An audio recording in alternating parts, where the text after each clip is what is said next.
RMH QuickBooks Integration is a complete integration solution that creates financial transactions in QuickBooks for every transaction in RMH.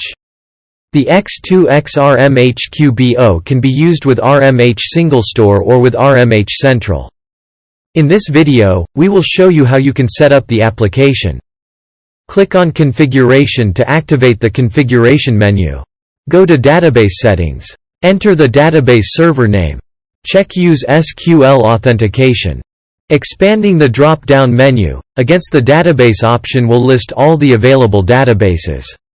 Note that the list of the available database will only be displayed if your username and password are correct. Select the Store Operations or RMH Central database that you want to use. Click on Test DB to check that your RMH database is successfully connecting. Want to learn more about our RMH QuickBooks integration? Do visit and subscribe our YouTube channel and connect with us for more details.